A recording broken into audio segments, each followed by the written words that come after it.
Mesdames et messieurs, tous les plaisirs pour nous de vous savoir nombreux. Une fois de plus, prendre rendez-vous dans votre émission Économie et Société, dont nous avons l'immense plaisir de recevoir pour vous. Nous ne sommes malheureusement pas sur notre plateau aujourd'hui.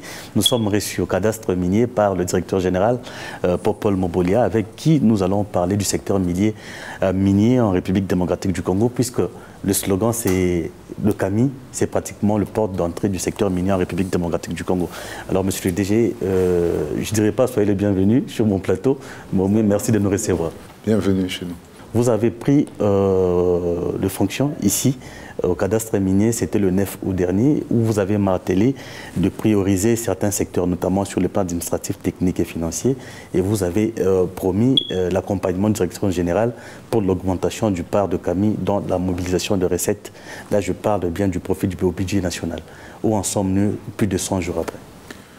Merci encore une fois d'être venu nous voir et de nous donner l'occasion de continuer à nous exprimer sur le cadastre minier. En fait, le 9 août, il y a eu effectivement un bouleversement au cadastre minier. En ce sens que c'était pour la première fois, grâce à l'ordonnance de son Excellence, Monsieur le Président de la République, on a mis en place les organes statutaires du cadastre minier, qui il y a plus de 20 ans, n'a pas eu d'organe statutaire. C'était ça le grand bouleversement, le grand chambardement. En plus de ça, il y a eu aussi la nomination des administrateurs et il y a eu un conseil d'administration.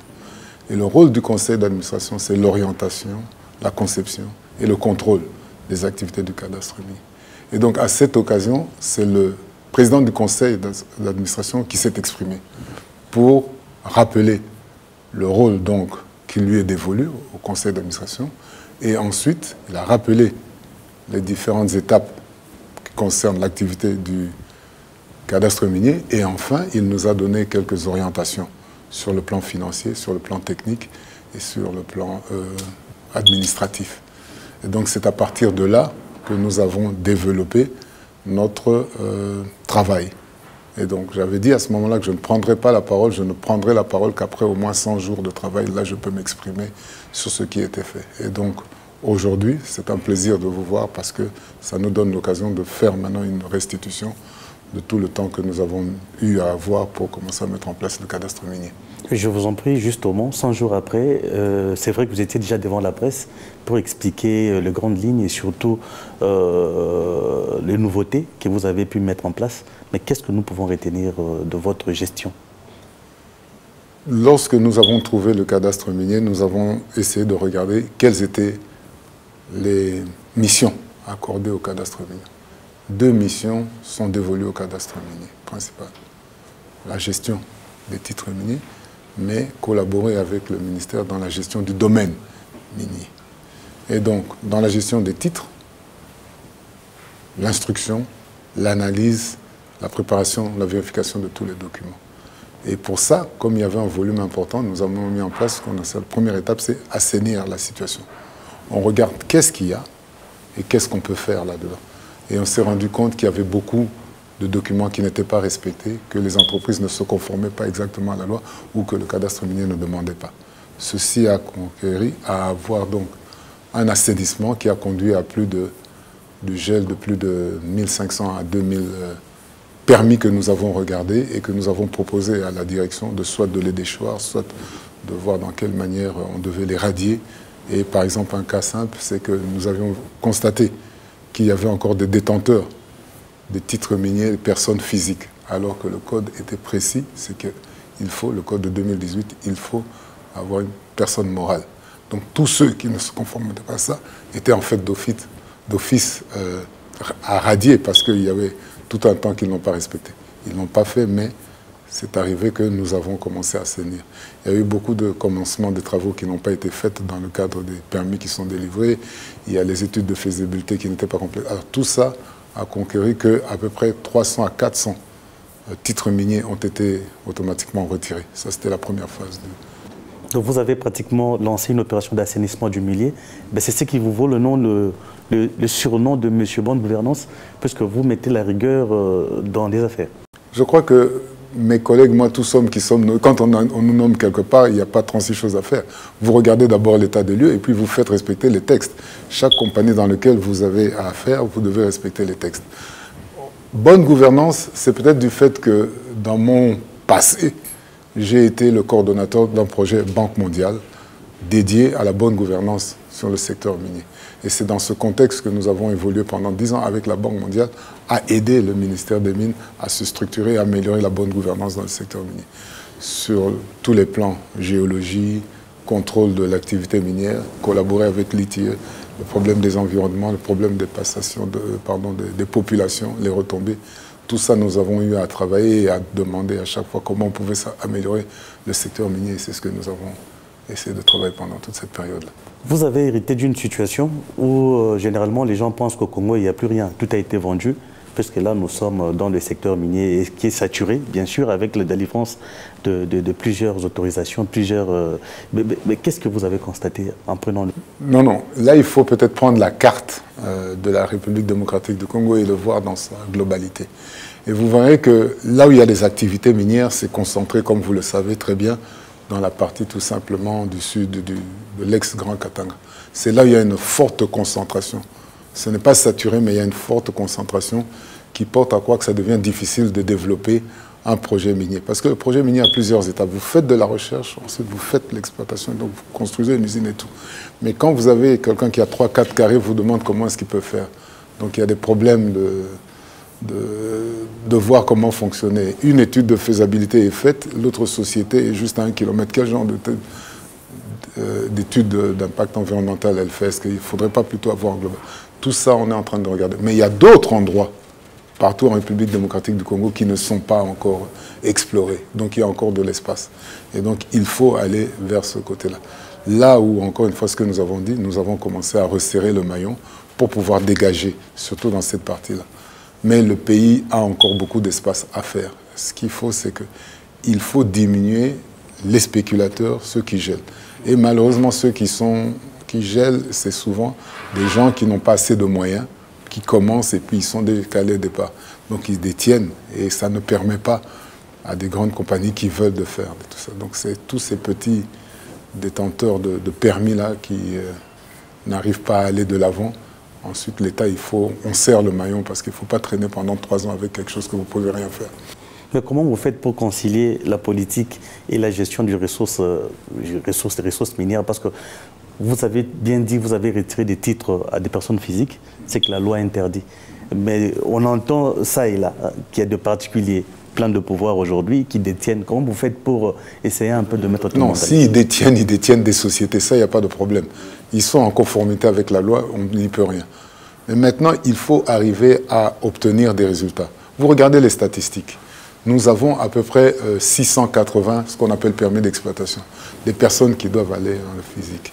Dans les 600, vous regardez, il n'y a peut-être que 200 qui contribuent effectivement à payer la redevance. Les autres ne le font pas. Pourquoi? Vous regardez, soit ils sont bloqués, soit ils ont eu des permis qui ne sont essoufflés, mais qu'est-ce qu'ils font avec? Et tout ça nécessite qu'il faut soit les traquer, soit leur dire que votre permis risque d'être déchu si vous ne faites pas cette activité. Et donc, il y a beaucoup de monde, mais qui contribue aux recettes de l'État? Sur toutes les sociétés que nous regardons, il n'y a que 20% des sociétés qui remontent. Les autres 80% sont encore un peu moi j'appelle ça l'informel finalement. Ok. Et quand on parle de l'informel, on voit l'exploitation artisanale dont nous faites allusion. Est-ce que le CAMI prévoit une politique dans ce sens-là? Parce qu'ils sont dans l'informel et qui, deux fois, travaillent dans le bot des grands exploitants. Là, je prends l'exemple de Lualaba. Quand vous allez à la communière, vous verrez pratiquement qu'à côté, il y a des exploitants artisanaux qui dépendent de ces grands géants. Il y a plusieurs réponses à faire. D'abord, la loi le dit si bien. Pour créer une zone d'exploitation artisanale, c'est au niveau de la province. Le ministre provincial est saisi, le gouverneur demande, madame donne, ça retourne au service d'encadrement, au CMAP. C'est le service chargé, ce n'est pas le cadastre minier. Dans cette dynamique, à un moment donné, le CAMI est interrogé pour voir cet endroit-là si c'est libre. Si c'est libre, nous accordons et puis le maillon continue. Maintenant, l'exploitation artisanale, il faut avoir des espaces. On n'en a pas assez au volume, en fait, qui est lié à la démographie, au problème de l'emploi et tout ça. Et donc, les gens n'ayant rien à faire souvent arrivent à rentrer dans des concessions et tout ça. Donc il faut, encore une fois, comme je vous dis, lorsque vous avez tous ces carrés miniers qui ne servent à rien, autant les prendre, regarder qu'est-ce qu'il y a et puis demander via le gouverneur d'avoir des zones d'exploitation artisanale. Donc c'est un peu ça que... Je prends l'exemple de Kolwezi, puisque j'y étais. Il y a des gens qui, aujourd'hui, exploitent dans leur propre parcelle. Mais c'est quoi les conséquences? Qu'est-ce qui prévoit la loi dans des cas pareils?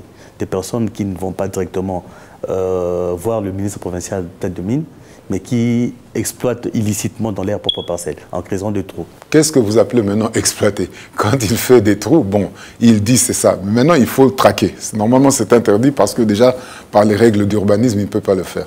De notre côté aussi, cet exploitant a quelle qualité? Donc, il est déjà hors la loi. C'est un hors-la-loi qui n'est pas repéré. Maintenant, c'est quand il va avec ses minerais quelque part, c'est celui qui achète qui peut déjà être en porte-à-faux. Parce que ça vient d'où? Il y a un problème de traçabilité. Ça vient d'où? C'est tout ça.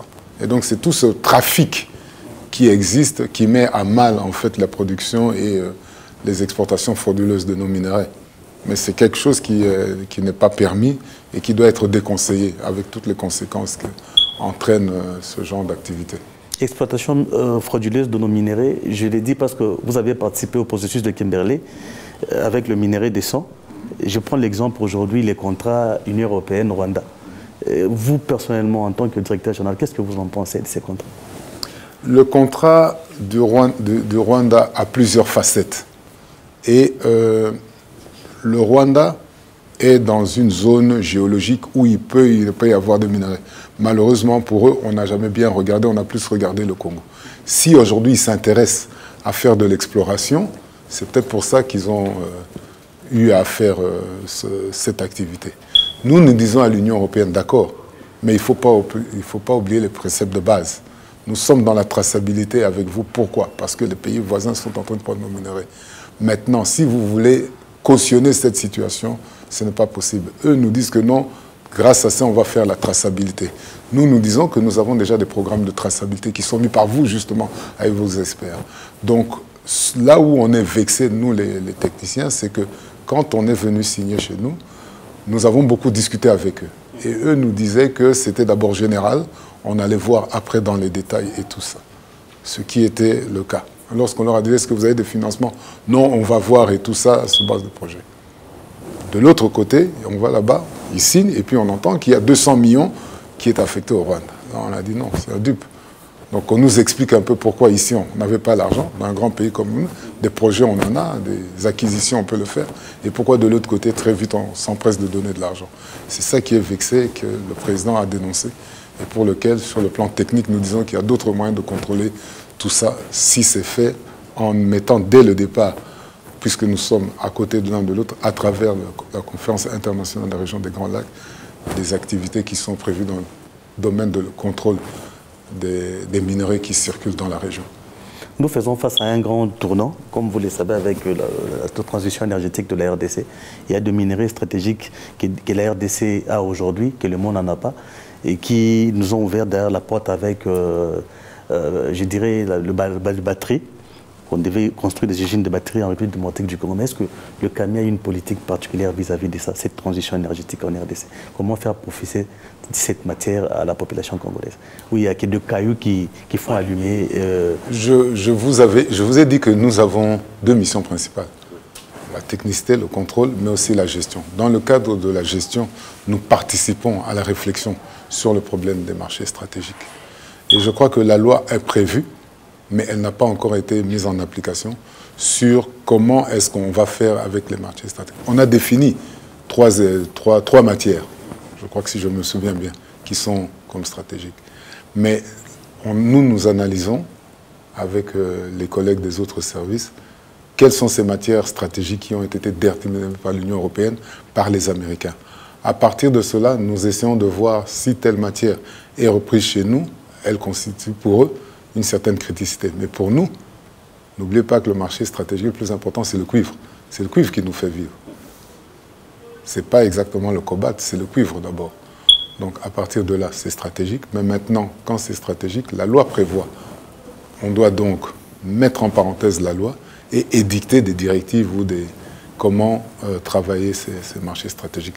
C'est ce à quoi, avec le ministère des Mines, nous sommes en train employés parce que ça doit être fait sous forme de décret du Premier ministre. Et je crois que pour ne pas abuser de votre temps, on va conclure par là. Il y a le nouveau code minier. C'est quoi j'allais juste profiter de votre expérience parce que vous avez longtemps œuvré dans les secteurs. Vous étiez au ministère de Mines à travers cette cellule de coordination. Mais pensez-vous que le nouveau code minier soit différent de l'autre? Et l'avantage de ce nouveau code minier, c'est quoi? Le nouveau code minier visait à préciser les imperfections que nous avons connues dans le premier, ou les manquements ou au regard de l'évolution. Comme vous voyez, la situation est dynamique. Quand nous avons écrit le code minier, on ne parlait pas aujourd'hui de green minerals, des minerais verts. Donc tout ça nécessite la fonction. Donc dans la fonction de travail que nous avons eue, nous avons vu qu'il y avait beaucoup d'éléments qui bloquaient un peu. Et en 2002, il fallait attirer les investisseurs. Donc on leur a fait la part belle. Mais 10 ans après ou 20 ans après, on s'est rendu compte que non, le Congolais lambda ne recevait pas beaucoup. Et qu'est-ce qu'il fallait changer? Et on a changé en mettant l'accent beaucoup plus sur le côté, maintenant, de la réceptabilité des minerais de la part de la RDC.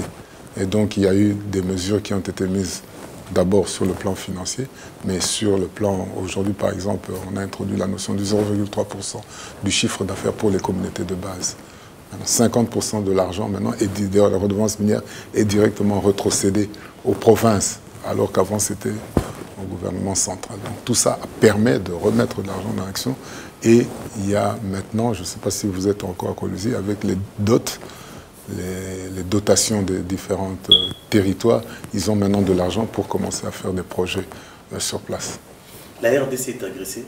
Et comme vous le savez, qui vous empêche, bien sûr, vous, le directeur général du CAMI, de faire, je dirais, correctement votre travail. Et parce qu'il y a certaines zones qui sont contrôlées par le rebelle du M23, sous couvert, bien sûr, du Rwanda. C'est là votre dernier mot. C'est quoi le message que vous lancez? Et je pense que la population congolaise pourra en prendre. Je crois que vous avez parlé au début que j'ai fait partie du processus de Kimberley. Donc, l'expérience du processus de Kimberley peut toujours se révéler intéressante pour la nôtre aujourd'hui. Le problème que dans le processus de Kimberley que nous avons eu avec le Congo-Brazzaville, c'était la fraude du diamant qui venait à Kinshasa, Chikapa-Kinshasa. Ça passait de l'autre côté et ça partait en Europe. Parce que nous étions dans le processus de Kimberley, nous devions donc certifier toute notre matière qui sortait. Qui dit certifier, il y a un coût supplémentaire à le faire. Alors qu'au Congo-Brazza, il ne faisait rien. On a vu ensuite tout le monde traverser et on a vu que dans le cadre régional, justement, de ce processus, le Congo-Brazza, qui avait très peu, a commencé à avoir plus de 2 millions de carats. En fait, tout l'esprit qu'on avait, les Ndingari, tous ces gens venaient de l'autre côté, passer de l'autre côté et traverser. Et donc, on s'est mis ensemble dans ce cadre régional, même international, où alors le Canada, qui avait le pouvoir en ce moment, a diligenté une étude pour aller vérifier au Congo-Brazza, là où on disait que le diamant sortait, quelle est la capacité industrielle de produire. Et il s'est avéré que tout bien fait, ce n'était que 55 000 carats. Et donc, le Congo-Brazza a été suspendu. Aujourd'hui, c'est la même chose que nous disons, on sait très facilement voir quelle est la capacité de production du Rwanda, quelle est la capacité de production de la RDC. À partir de comparer les chiffres, on voit tout de suite d'où ça vient. Maintenant, ça n'a pas été fait depuis, ça n'a pas été fait maintenant, ça s'est fait depuis longtemps. Dans le cadre de la conférence internationale de la région des Grands Lacs, nous avons un accord avec tous ces pays sur les 6 instruments, notamment l'échange, la mise en place d'une base de données au Burundi, de toutes les informations. Les seuls qui travaillent là-dessus, c'est la RDC. Les autres pays ne le font pas.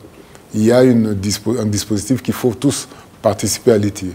Nous sommes à l'ITIE, vous voyez le prix, le Rwanda ne l'est pas. Et tout ça, ce sont des instruments qui sont là pour vérifier et quantifier exactement. Si on met ça en application, puisque nous sommes ici, je parle ici en termes de, pas politique, mais experts du ministère des Mines, si on met ça en application, on peut déjà voir. Et avec les partenaires internationaux qui nous avaient aidés, on peut très bien dire, l'Union européenne, bon, vous voulez faire quoi? Vous voyez, la capacité ici, ce n'est que de 2000 tonnes pour tel produit. Le reste là, ça vient d'à côté. Maintenant, qu'est-ce que vous dites? On fait un embargo là-dessus, ou alors on nous restitue, ou alors on nous fait des compensations. Ça, c'est le plan purement technique. Et c'est pratiquement votre mot de la fin pour l'émission. Je l'ai dit et je vous remercie de votre passage. Merci beaucoup, monsieur le DG. Mesdames et messieurs, vous avez compris, c'est l'expérience que nous en profitons. Nous avons reçu pour vous dans cette émission Économie et Société sur BMTV Télévision, le DG Popol Moboli. Avec lui, nous allons parler en bref et en quelques temps du mission, bien sûr, ainsi que de l'exploitation minière en République démocratique du Congo. C'est là que nous mettons un point final à notre émission. Restez branchés sur nos antennes. Au revoir.